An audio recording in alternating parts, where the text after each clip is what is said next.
Hello नमस्कार बंदे, हमारे चैनल में आपका स्वागत। हम आपको बहुत ही महत्वपूर्ण जानकारी देने वाले हैं अतिथि शिक्षकों के नियमितीकरण को लेकर। अतिथि शिक्षक सरकार से एक ही मांग कर रहे हैं कि इनका भविष्य सुरक्षित किया जाए, इनके लिए पद स्थायी किया जाए, इनका पद रिक्त न माना जाए।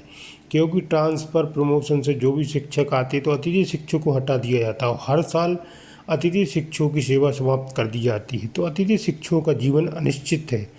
ठीक है फ्रेंड्स, तो सरकार से मांग कर रहे हैं कि इनका नियमितीकरण किया जाए, इनकी विभागीय परीक्षा लेकर इनको नियमित किया जाए।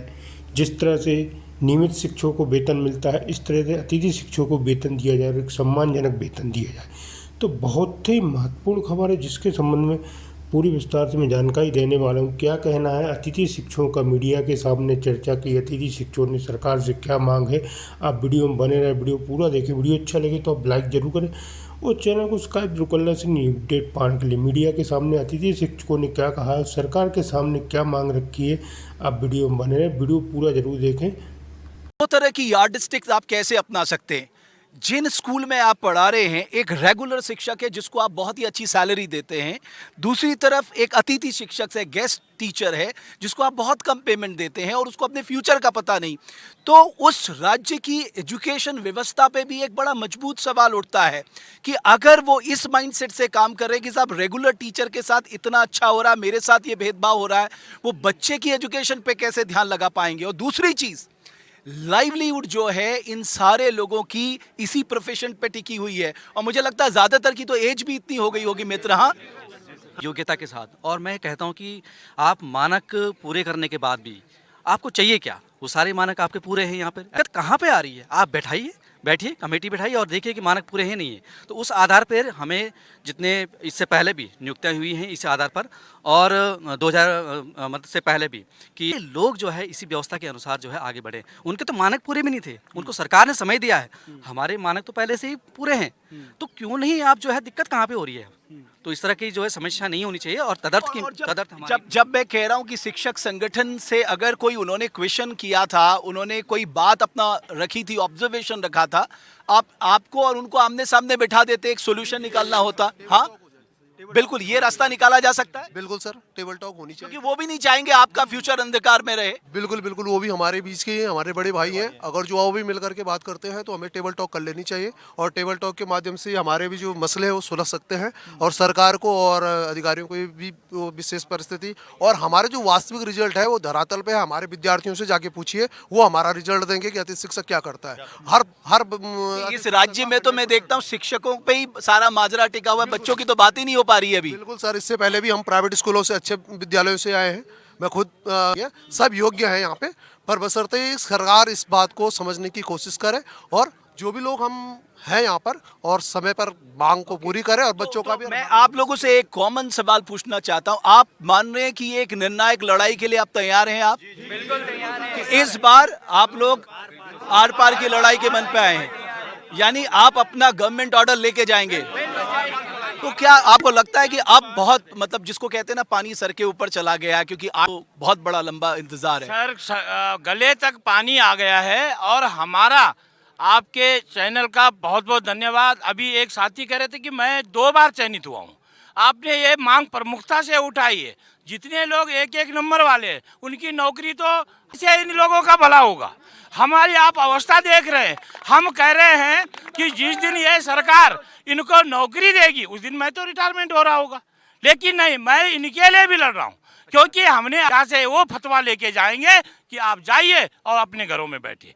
2 हमारे यहाँ से मांगे। हम ऐसे मानने वाले लोग नहीं है, क्योंकि हमारी जो व्यवस्था थी वो, और उसमें बिल्कुल विधिवत मेरिट लगी। वहाँ के जो जो नियम कानून होते हैं उसके अनुसार नियुक्तियाँ हुई। पहली प्राथमिकता इन लोगों ने, हम लोगों ने पूरे प्रदेश के उन दूर दराज इलाकों में अपनी सेवाएं दी, जहां आज तक कोई शिक्षक या कोई साथी जाने के लिए तैयार नहीं था। मनरेगा की जो दिहाड़ी है वो 457 रुपए। तो आपने किया क्या? ये निर्माण होगा कैसे? उन बच्चों का भविष्य का निर्माण होगा। मान आता है कि आप जाइए, आपकी जगह परमानेंट आ गया है। दूसरे दिन वो गठरी उठाते हैं, अपनी एक पिकअप गाड़ी। कौन से शिक्षक है? ऐसी व्यवस्था आज तक हमने कभी नहीं देखी। हम भी लगभग 48-47 साल के हो गए जब अंशकालीन जो शिक्षा में सर जो लोग पहले बिना डिग्री के लगे थे वो शिक्षक बंधु जिनको न्याय पंचायत स्तर पे बुला दिया गया था, उनका कोई वीर नहीं था। आप चाहे उसकी सत्यता की जांच करवा सकते हैं और उन लोगों को आज परमानेंट किया। हम क्यों नहीं परमानेंट हो सकते हैं? क्योंकि हमारे पास वीएड है। हमारे 50 से ऊपर क्या पास नहीं है? कौन सी ऐसी विडंबना है कि हमें परमानेंट नहीं किया जा सकता? तो आपको संकेत क्या मिलने पॉलिटिकली, जब आप लोगों की बात हो रही है अपने अपने चैनल से, क्या ऐसे करना पड़े, मैं अपने बच्चों के लिए न्यौछावर कर दूंगा अपनी ज़िंदगी, नहीं तो मैं यहाँ से तभी जाऊँगा। जहाँ पढ़ाते हैं वहाँ कितने स्टूडेंट्स हैं? सर मेरे विद्यालय में 385 स्टूडेंट है और मैं हर काम सर वहाँ करता हूँ। हमारा वहाँ पर भी ऐसा स्टूडेंट किया जाता है। हमारे यहाँ क्या बोलते हैं, बाबू नहीं, बाबू का काम भी सर हम करते हैं, क्लास टीचर का काम हम करते हैं, पढ़ाने का काम हम करते हैं। जहाँ खाली चुनाव ड्यूटी हमने की सर।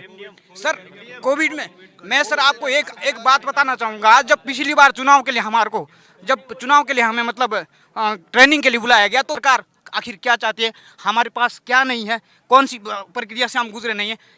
इसीलिए मेरा यही कहना है सर कि हमें तदर्थ नियुक्ति चाहिए, इससे और कुछ नहीं है। सर एक डर और है इसमें ना, जैसे अगर आप हमारे स्कूल में आते हैं, मैं आपको नहीं जानता हूँ, तो मन में डर रहता है कि मेरे सब्जेक्ट का टीचर तो नहीं आ गया, ये अब कार्य मुक्त का एक आदेश मिलने वाला है। मतलब आपको कब मिल जाए कार्य मुक्ति का आदेश आपको पता नहीं है, और आपकी काउंसलिंग अगली कब होगी ये भी नहीं पता है। आज अगर माना मैं कार्य मुक्त होता हूँ, मुझे 6 महीने तक घर बैठना पड़ेगा, इसमें कोई गारंटी नहीं है इसमें। हम यही चाहते हैं कि हमारा सिक्योर फ्यूचर मिल जाए हमें। अगर हमारे यहाँ कोई टीचर आए ना, हमें प्रॉब्लम नहीं है उससे। हम बीओ अटैच होना चाहते हैं तब तक, या सीओ अटैच करो हमें सैलरी चाहिए पूरे महीने की और सम्मान सहित वेतन चाहिए हमें एक। ये नहीं कि अब कोई भी आ रहा है हम घर पहुंच जा रहे हैं। अगले दिन हमसे बोले, अगले दिन मुझे क्लास टीचिंग दी जाती है, माना मुझे कह रहे हैं आप क्लास टीचर हैं, आप रिजल्ट बनाइए, दूसरे दिन पता लग रहा है कि आप छोड़िए, जितना आपने काम कर रखा है अध्यापक है, आप घर जाइए। यानी जब रेगुलर टीचर आ जाता है आप लोगों को बोरिया बिस्तरा बांधने के लिए कह दिया जाता है। कभी भी इसकी कोई इस मानसिक स्थिति के साथ कैसे काम करेगा आदमी? कभी नहीं कर। और सबसे बड़ा सवाल ये है कि जिस प्रदेश की quality of education question mark होगी, तो वो प्रदेश के बच्चों का भविष्य क्या होगा? जब टीचर ही इतना परेशान है तो उसका स्टूडेंट का क्या हाल हो रहा होगा? अभी इसके लिए भी गोष्ठी हुई थी कि 37 नंबर हम आ गए हैं। रीजन यही है सर, हम इतने डर गए हैं अंदर से, हमें पता ही नहीं है। अब बच्चों को नहीं पता हम लोग कौन है, कहाँ से आए हैं, लेकिन उन बच्चों को ये पता है ना कि कभी भी जा सकते हैं ये। अब बच्चे फोन कर रहे हैं हमें, सर आप 5 दिन से आए क्यों नहीं? कैसे बताएं कि हम गेस्ट टीचर आंदोलन में गए हुए हैं? कैसे बोले उनको? बोर्ड का एग्जाम है, हमें लेटर थमा जाता है कि आप कार्य मुक्त हो गए, घर जाइए। कब तक जाएंगे हम घर, बताइए? कितने घरों में जाएं हम? अब घर वाले भी इज्जत करना बंद कर दिए हैं सर। वो सोचते हैं कभी भी घर आ जाएगा ये तो। और अब ये तो एज भी हो गई है। बिल्कुल एज भी हो गई सर, कब तक देना बताइए? जी, अभी भी आप जमे हुए हैं? जमे हुए हैं सर। अभी मैं हूँ। क्या पढ़ाते हैं आप? मैं इकोनॉमिक्स पढ़ाता हूँ। स्टूडेंट भी आपने अच्छे इकोनॉमिक बनाए होंगे। बनाइए प्रयास चलिए, लेकिन अच्छा है। मैं चाहता हूँ आप लोगों की डिमांड जरूर पूरी हो, ये एक जस्टिफाइड डिमांड है। हाँ, आप